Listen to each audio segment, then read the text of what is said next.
નમસ્કાર, આપ જોઈ રહ્યા છો ઝી 24 કલાક. હું છું સંજીવની. સૌથી પહેલા વાત કરીએ તેલમાં થયેલા ભાવ વધારાથી રાજ્ય સરકાર ચિંતામાં આવી ગઈ છે. ત્યારે પુરવઠા વિભાગના અધિકારીઓ સાથે તેલના ભાવ વધારાને લઈને બેઠક થવાની છે. આ બેઠકમાં મંત્રી જયેશ રાદડિયા સમીક્ષા કરવાના છે. રાજ્ય સરકાર ઓઇલ મિલર્સ સાથે પણ બેઠક કરવાના છે. એક તરફ સિંગ તેલ, કપાસિયા તેલ અને અન્ય તેલોમાં ભાવ વધારો ઝીકી દેવામાં આવ્યો છે. તેને લઈને હવે રાજ્ય સરકારની ચિંતામાં વધારો થઈ ગયો છે. પુરવઠા વિભાગના અધિકારીઓ સાથે તેલના ભાવ વધારાને લઈને પણ આ બેઠકનું આયોજન કરવામાં આવ્યું. બેઠકમાં મંત્રી જયેશ રાદડિયા સમીક્ષા કરવાના છે. રાજ્ય સરકાર ઓઇલ મિલર્સ સાથે પણ બેઠક કરવાના છે. એક બાજુ મગફળીની ઓછી આવક, બીજી તરફ આવનાર તહેવારો, તેને જોતા હવે ખાદ્ય તેલમાં વધારો થયો છે. હિતલ પારેખ અમારા સંવાદદાતા જોડાઈ ગયા છે. હિતલ, એક તરફ ખાદ્ય તેલમાં વધારો થઈ રહ્યો છે, જેના કારણે સરકાર હવે ચોક્કસ ચિંતામાં આવી ગઈ છે. કયા કયા મુદ્દાઓનું ખાસ કરી અને બેઠકમાં સમીક્ષા કરાશે? ચોક્કસ એવું કહી શકાય કે જે તેલના ભાવો વધી રહ્યા છે તેને કંટ્રોલમાં કેવી રીતે રાખવા, કારણ કે શ્રાવણ મહિનો શરૂ થઈ રહ્યો છે, તહેવારો આવી રહ્યા છે, સાતમ આઠમ આવી રહી છે, ત્યારે તેલના ભાવો જે વધ્યા છે તે તમામ મુદ્દાઓને આ બેઠકમાં સમીક્ષા કરવામાં આવશે. આમાં ડીલરો પાસે કોઈ સ્ટોક વધારાનો કરવામાં આવ્યો હોય એની પણ, એ મુદ્દાની પણ ચર્ચા વિચારણા કરવામાં આવશે. અને ભાવમાં કંટ્રોલ કેવી રીતે કરી શકાય, ઘટાડો કેવી રીતે કરી શકાય, તે સુધીના તમામ મુદ્દાઓની ચર્ચા વિચારણા કરવામાં આવશે. સરકારને જરૂર પડે બફર સ્ટોકમાંથી કેટલો જથ્થો મુક્ત કરવો, એ સુધીના મુદ્દાઓની આજની બેઠકમાં ચર્ચા વિચારણા કરવામાં આવે તેવી સંભાવનાઓ છે. સાંજે 4 વાગે પુરવઠા પ્રધાનના અધ્યક્ષસ્થાને આ બેઠક યોજાવાની છે. સ્વાભાવિક છે કે સાતમ આઠમના તહેવારો છે, સાથે સાથે બીજો પણ એક મહત્વનો મુદ્દો છે કે સામાન્ય રીતે દિવાળી વખતે અને સાતમ આઠમ વખતે સરકારની રેશનિંગની દુકાનો દ્વારા જથ્થો રાહત દરે પૂરો પાડવામાં આવતો હોય છે. જો કે હજુ સુધી આ અંગેનો જથ્થો સરકારને મળ્યો નથી, એટલે સરકારે એ પણ એ આપ્યો નથી. એટલે ગરીબ લોકોની સાતમ આઠમ ન બગડે એ દિશામાં આ મહત્વની બેઠક માની શકાય. જી બિલકુલ હિતલ, માહિતી માટે આપનો આભાર. તો કઈ રીતે આ ખાદ્ય તેલના ભાવ વધારામાં કંટ્રોલ કરી શકાય, તેને ઓછો કરી શકાય, તેના અંગે જ હવે આ બેઠકમાં ચર્ચા કરાશે. આગામી દિવસોમાં તહેવારોની ભરમાર શરૂ થઈ રહી છે અને તાજેતરમાં થયેલું મગફળી કાંડ, ત્યારે આવા સમયે છેલ્લા 2 દિવસમાં જ સિંગતેલના ભાવમાં વધારો જોવા મળ્યો. સિંગતેલના 10 કિલોના ડબ્બામાં ₹70નો વધારો જોવાયો. કપાસિયા તેલમાં પણ કાચા માલની અછતના પગલે વોશ મોંઘું થતા છેલ્લા 4 દિવસમાં ₹40 વધ્યા. તેલના વેપારીઓનું કહેવું છે કે મગફળીની તીવ્ર અછત અને નજીકમાં આવી રહેલા તહેવારો, જેના કારણે સિંગતેલમાં તેજીનો માહોલ સર્જાયો છે. હાલમાં મગફળીના માલ પર પકડ વધતા બજારમાં માલ મળતો ઓછો થઈ ગયો છે. આ માત્ર સિંગતેલ જ નહીં, પરંતુ અન્ય ખાદ્યતેલમાં પણ કડાકો જોવા મળી રહ્યો છે. 2 દિવસમાં જ સિંગતેલનો લેબલનો ભાવ ₹1520 થી વધી અને 1540 થયો.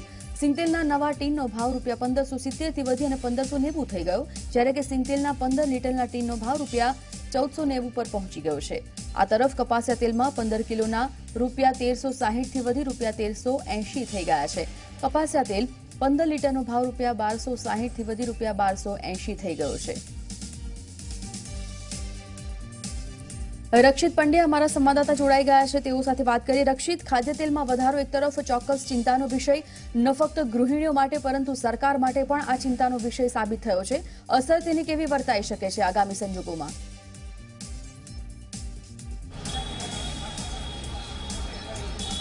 ચોક્કસી સંજીવની, ખાસ કરીને કહી શકાય કે જે સૌરાષ્ટ્રભરમાં છે તે મગફળી અને કપાસનું વાવેતર છે તે સૌથી વધુ થતું હોય છે. આ વખતે 29 લાખ મેટ્રિક ટન જેટલું ઉત્પાદન છે તે મગફળીનું થયું હતું. ત્યારે કહી શકાય 10 લાખ મેટ્રિક ટનની ખરીદી છે તે સરકારે મગફળીની ખરીદી હતી. ત્યારબાદ કહી શકાય કે અત્યાર સુધીમાં જે અછત છે તે મગફળીની સામે આવી છે, જેના કારણે અત્યારે ખાદ્ય તેલના ભાવોની અંદર વધારો જોવા મળે છે. ખાસ કરીને સૌથી વધારે જે કોઈ તેલનો જો ખોરાક ખાતો હોય તો તેની અંદર સિંગતેલનો વપરાશ છે તે સૌથી વધારે થતો હોય છે. ત્યારબાદ કપાસિયા તેલનો ઉપયોગ થતો હોય છે અને સનફ્લાવર તેલનો પણ ઉપયોગ છે તે વધારે થતો હોય છે. અત્યારે તાજેતરમાં મગફળીના અછત અને ક્યાંક સંગ્રહખોરીના કારણે છે તે મગફળીના તેલના જે સિંગતેલ ભાવ છે તેની અંદર ક્યાંક વધારો જોવા મળ્યો છે.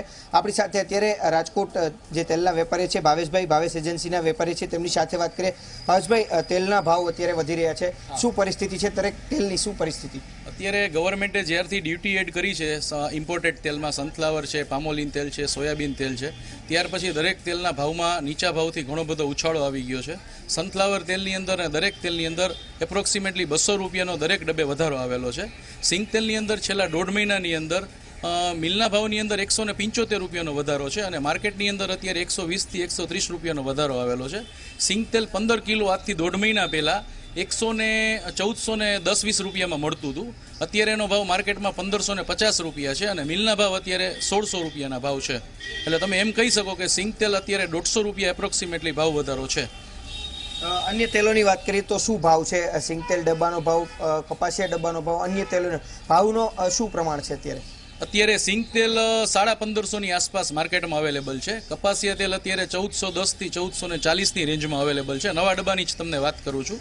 સનફ્લાવર તેલ અત્યારે તમારે 1330 થી 1330 ની રેન્જમાં અવેલેબલ છે અને સોયાબીન તેલ પણ એવા જ ભાવમાં અવેલેબલ છે. સોયાબીન તેલ આવે છે એ 15 કિલોમાં આવે છે, જ્યારે સનફ્લાવર તેલ છે એ 1330 રૂપિયાના ભાવમાં કે 1300 રૂપિયાના ભાવમાં 15 લીટર અવેલેબલ છે. એટલે તમે એમ કહી શકો કે એનો પણ જો 15 કિલોમાં તમે કન્વર્ઝન કરો તો એ 1450 ની આસપાસ થાય છે. હરેશભાઈ, એક સાથે આટલો બધો ભાવ વધારો શા માટે અને આની અસર કેવી જોવા મળે છે? આની ખાસ એવી અસર રિટેલ માર્કેટમાં એટલે નથી કે અત્યાર સુધી જે ભાવ હતો એ માર્કેટમાં બહુ નીચો ભાવ હતો. સિંગ તેલનો ભાવ જે સામાન્ય પરિસ્થિતિમાં આટલા વર્ષો દરમિયાન 1500 થી 1600 રૂપિયા સુધી રેન્જમાં રહેતો હોય છે. આ વર્ષે એ તેલનો ડબ્બો નીચામાં 1300 રૂપિયા સુધી 1350 રૂપિયા સુધી વયો ગયો હતો, બ્રાન્ડેડ વસ્તુની વસ્તુ. એટલે એ અત્યારે પાછો ફરીથી 1550 રૂપિયાનો ભાવ છે. તહેવારો નજીક આવતાની સાથે જ આ ભાવ વધારો અત્યારે જોવા મળે છે. શ્રાવણ મહિનો આવે છે, સાતમ આઠમનો તહેવાર પણ આવે છે. સૌથી વધારે તેની અંદર ફરસાણનો ઉપયોગ થતો હોય છે અને આવા સમયે જે તેલનો ભાવ વધી ગયો છે, મુખ્ય કારણ શું ભાવ વધવાનું?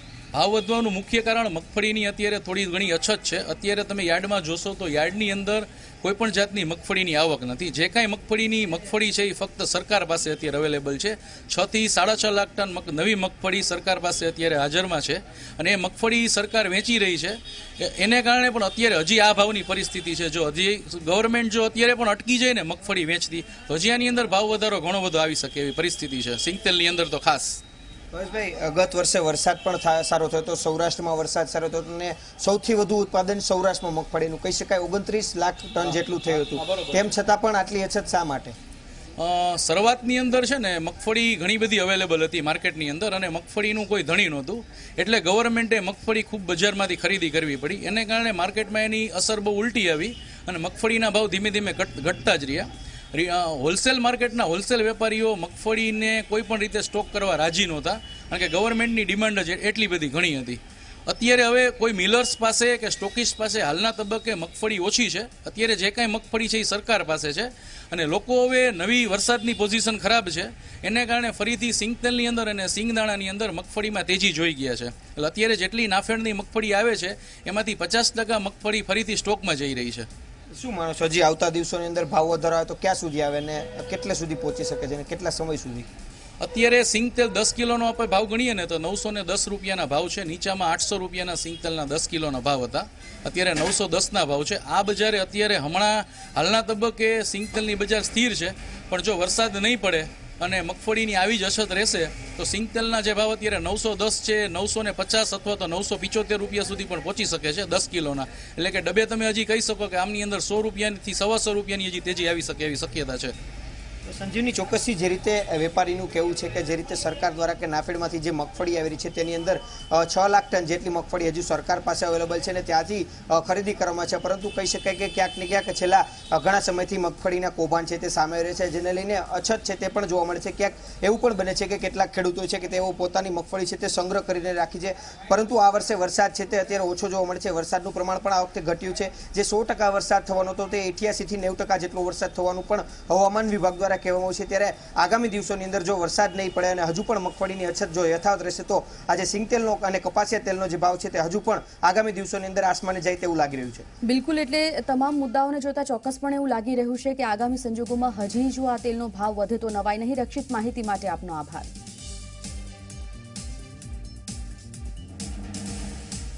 ગુજરાત કોંગ્રેસ